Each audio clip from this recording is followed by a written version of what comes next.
Hello everyone. Back again with film recaps. In this video, I'm going to recap one of the thriller mystery films from 2020, titled The Vanished. Before we get to the storyline, I'd like to wish everyone a happy and great day. Without further ado, let's get straight to the storyline. The movie opens up with a scene in the woods at night. Police officers with dogs are chasing a criminal who's armed with a revolver, but the criminal manages to escape into the woods to hide. Then, the story takes us to November 19, 2018, when a family, Paul Michelson, Wendy, and their 10-year-old daughter, Taylor, is going on a camping trip. Paul is a Gulf War veteran, and Taylor is full of curiosity, asking her dad lots of questions. They're all thrilled about their upcoming outdoor adventure. 100 bottles of beer, take one down, pass it around. What the heck, Dad? 100 bottles of beer. After a long journey, they reach their destination, a picturesque lake surrounded by autumn woods. The park owner, Tom, warns them that it might not be the safest place, and that they need to leave before their allotted time. However, the Michelson couple remains optimistic, and don't dwell on his caution. They park their trailer, and eagerly anticipate spending quality family time there. While Paul sets up their campsite, Wendy heads to the park owner's store to grab some essentials. On her way to the store, she notices a guy who appears withdrawn, giving her an uneasy feeling. After a while, as Paul gets ready for fishing, he can't help but notice a beautiful young woman named Miranda. She's taking a dip into the bathtub nearby, and her attractiveness catches his eye. Paul keeps glancing in her direction, and Miranda also notices him and strikes up a conversation with Paul. However, she reveals that she's not alone, her husband is with her in the neighboring campsite. Paul then extends an invitation for both Miranda and her spouse to join them for dinner.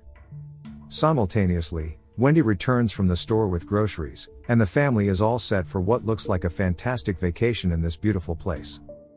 But their peaceful outing takes a troubling turn when Taylor inadvertently releases their dog off the leash. Wendy goes into their camping van to instruct Taylor to look after the dog, but to her dismay, she doesn't find her inside. Fearing for their daughter's safety, Wendy informs Paul, and the couple immediately initiates a search for their missing child. At first, they assume that Taylor might be hiding close by, but their search yields no sign of her. Taylor! As a result, they decide to contact the police. The police arrive at the scene, and they commence a thorough search of the nearby forest. Sheriff Baker questions his deputy about an escaped convict, but there are no updates regarding that matter. Following that, Wendy raises the concern that Taylor's disappearance might be linked to the escaped convict, but the sheriff tries to reassure them that they have everything under control, and urges them to stay composed. During their conversation with the sheriff, Paul recalls that he was distracted by a tourist, Miranda, and believes that Taylor went missing during that time. However, the sheriff learns that no one, including the park owner, Tom, witnessed anything suspicious. Baker doesn't want the parents to personally involve themselves in the search for Taylor, especially since the escaped criminal is believed to be armed. Before departing, Sheriff Baker leaves his contact information with the couple, assuring them that they are doing their best. Despite this, the couple is left feeling anxious and sleepless, waiting for any news about their missing daughter. In the middle of the distressing moment, Wendy implores her husband to do something, believing that Taylor is in danger. Convinced by her plea, Paul agrees, and they decide to conduct their search independently, hiding from the ongoing police efforts. While the police are busy with their extensive search efforts, the couple decides to venture into the forest. While venturing far from the campsite, they come across a campfire, and to their surprise, they find a man who appears to be injured and asleep. The couple suspects that he might be the escaped convict the police are looking for. Paul tells Wendy to inform the police immediately, but the wife ignores him, and cautiously attempts to disarm the man. But then, Wendy, give me that. the man awakened, and this startled her so much that she accidentally shot him dead. It is the second day since Taylor's disappearance. Wendy is filled with fear, and insists on telling the police the truth. But Paul disagrees, believing it was just an unfortunate accident. Their discussions are interrupted by the arrival of Sheriff Baker. Paul quickly hides the gun, and they invite the sheriff into their trailer. While preparing coffee for him, Paul notices Wendy's hat with bloodstains, which she had used to clean up the mess from the previous night. To divert suspicion, Paul intentionally spills some coffee, and wipes it up with the same hat, concealing the evidence from the sheriff's sight. During their conversation, Sheriff Baker informs them that they've apprehended the escaped convict on a bus he was planning to leave for another state, but there is no connection between him and Taylor's disappearance. He also shares the unfortunate news of a tourist being killed by someone in the forest last night, a man who was a frequent visitor to the area, and had participated in wilderness survival in the forest. Later, Wendy becomes visibly distressed, realizing she killed an innocent man, but Paul manages to calm her, emphasizing that they can't change what happened and must focus on finding Taylor. The couple then encounters Justin, the socially awkward young man who is in charge of the park cleanup. He approaches them with words of sympathy, and Wendy finds it strange that he asks how old Taylor was, referring to Taylor in the past tense. Justin assures her that he didn't mean anything by it, and he hurriedly leaves. In the next scene, the couple is summoned to the police station, where they are subjected to fingerprinting as a standard procedure, even though Wendy says it was a waste of time. Sheriff Baker reassures them that the police are doing everything they can to assist in the search. They also make a public appeal, encouraging anyone with information to come forward, while Justin watches this interview on the news. Back at the camping site, Miranda and her husband, Eric, approach the Michaelsons with dinner, while the dog seems annoyed to see Miranda and Eric. Wendy gets upset for no apparent reason and slams the door to the RV. She then accuses Paul of flirting with Miranda the previous day, and holds him responsible for leaving their daughter alone. In response, Paul reassures his wife again that they will find their daughter. Unbeknownst to them, Miranda secretly observes their interactions from her nearby trailer. Later that evening, Paul awakens to the sound of his daughter's voice. To his surprise, he discovers that Wendy has been unable to sleep, and is currently engrossed in watching old family videos. Wendy has become so restless that she has started to harbor suspicions about Eric Hatton's involvement in Taylor's disappearance. She considers contacting the sheriff regarding her concerns, but Paul advises her against it. Despite this, Wendy continues to insist that Eric and Miranda are hiding something. Paul eventually agrees to her, and the couple decides to search the Hattons' trailer secretly.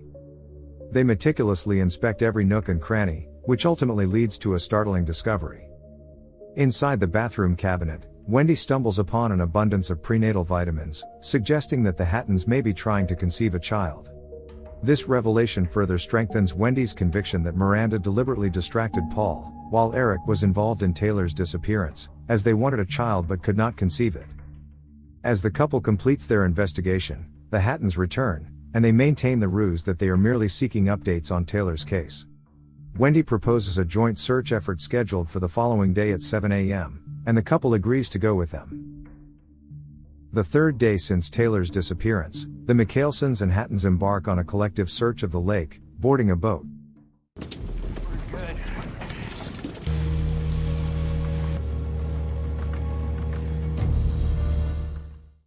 During their search, Wendy spots something floating in the distance, capturing her attention.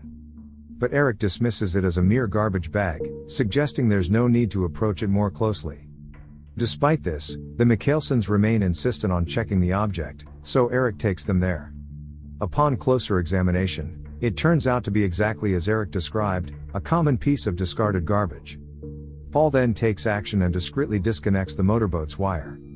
Here Wendy openly accuses the Hattons of being involved in Taylor's disappearance, and this sparks a highly charged confrontation. When the Hatton couple doesn't want to admit it, Wendy's tension escalates, and she retrieves a gun from her backpack, pointing it at them. Eric is fueled by anger when Wendy refers to Miranda as Paul's little girlfriend, so he strikes Wendy with a wooden block, causing the boat to capsize. In the water, he grabs Paul by the neck, but the latter stabs Eric with his pocket knife, and manages to free himself. After this, the couple makes their way to the shore, but Miranda is nowhere to be found. She appears to have drowned in the water. Later that day, Sheriff Baker visits the Michaelsons, urging them to recollect any small, seemingly insignificant details that might aid in the investigation. However, the couple has nothing more to add at this time. All they desire is for the police to diligently do their job. After leaving the trailer, the sheriff knocks on the Hattons' trailer door, but no one responds. His curiosity is piqued when he discovers that their trunk has been broken into, and that there are some tools in the trunk. Naturally, Baker enters the trailer for a closer inspection. During his search, he becomes fixated on red beads in the cabinet, along with prenatal vitamins and pregnancy tests. Just then, his colleague interrupts him with unsettling news: a body has been discovered. The Michaelsons also rush to the scene, but it's not Taylor, it's Eric. Later on, Sheriff Baker shows them the red beads, which Wendy identifies as Taylor's favorite. The fact that these beads were found in the Hattons' trailer raises serious suspicions. The police now have strong reasons to believe that this was a premeditated crime, and Miranda might hold crucial information. In the evening, Paul is confident that the police will find Taylor, but there's another problem. Sooner or later the police would find out what they did to the tourists, Eric and Miranda, so their arrest is only a matter of time. To distract herself from troubling thoughts, Wendy steps outside for some fresh air, and decides to visit Tom's store, but no one is there. She hears strange noises coming from the utility room, and sees a no entry sign at the door. Hello? Tom suddenly appears, informing her that the store is closed. After Wendy pretends to buy a chocolate bar, and rent a couple of movie discs, Tom sympathizes with their situation and provides her with the items. Back to her trailer, while she's playing with her dog, there's a knock on the trailer door, and it's Justin. He apologizes to Wendy for not being much of a talker, and offers his sympathy. Despite this, Wendy finds his behavior odd, and decides to follow him after he leaves. She sneaks through the window, and he appears to be involved with some illicit substances. In the meantime, Paul goes outside to smoke, and lies down on the pier. But suddenly, his attention is drawn to bubbling beneath the pier, and when he turns on his flashlight, he sees Taylor in the water. In a panic, Paul begs the daughter to wake up, only to discover that it was all a nightmare. Wendy screams at the top of her lungs, and Paul is taken aback to learn that their beloved dog has been killed. Day 4 of disappearance, we see that Paul's patience with the police's progress is wearing thin, and he voices his frustrations to Sheriff Baker. The sheriff reassures them that he and his team are tirelessly working around the clock, while Paul mentions that Justin was doing drugs. The sheriff then suggests that Paul and Wendy check into a hotel, but Paul asserts that they won't leave until they're reunited with their daughter. Unbeknownst to the couple, forensic scientists have found a hair on Eric Hatton's ring, but the DNA analysis results are not yet available. Afterwards, Sheriff Baker engages in a conversation with Justin, who appears noticeably anxious. He vehemently denies any involvement in their dog's demise, claiming that he knows nothing about it. But the sheriff is well informed about Justin's troubled background.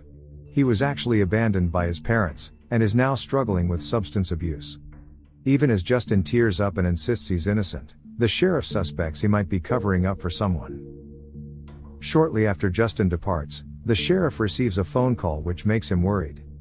He rushes to the hospital, and learns that Wendy has ingested an excessive amount of sedatives. Thankfully, the nurse assures him that her life is not in danger.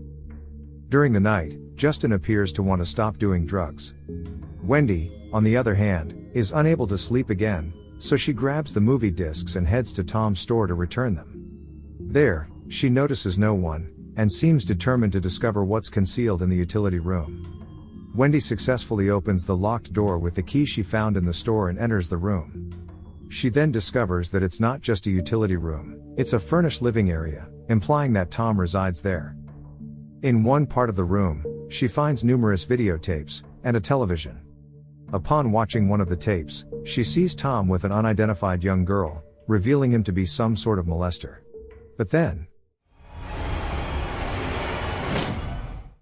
Tom surprises Wendy from behind, and knocks her unconscious, before tying her hands and legs.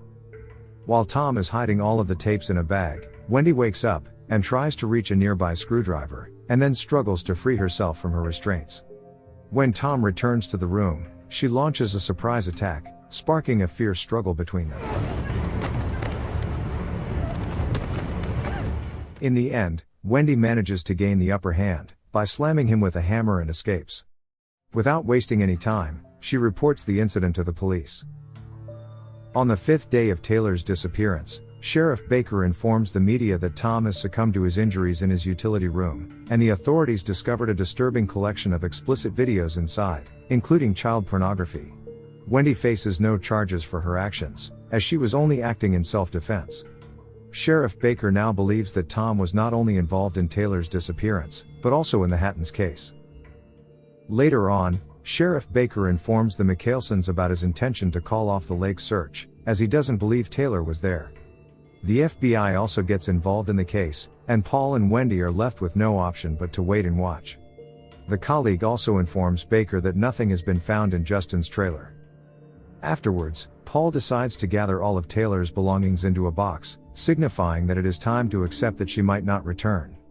Wendy is too shocked to react, and her husband explains that he can't bear the pain of looking at their daughter's things any longer.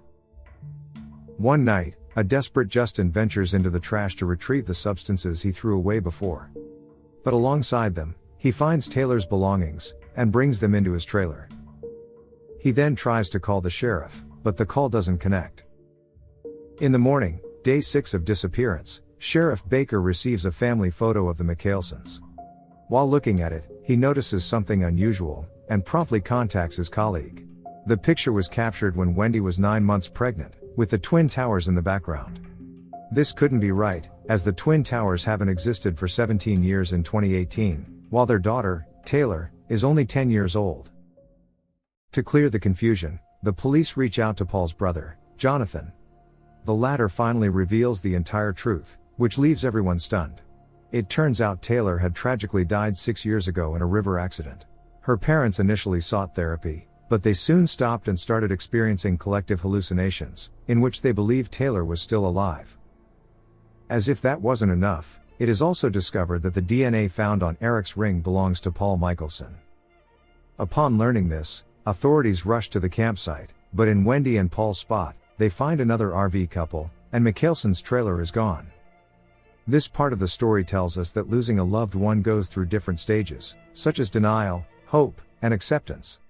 It also shows how Paul unconsciously planted the red beads in Hatton's RV, to make their self-deception seem more real. In the final scene, Paul and Wendy can be seen driving away in their trailer, watching a video from their family archive. However, we find out that they haven't managed to reach the acceptance phase yet.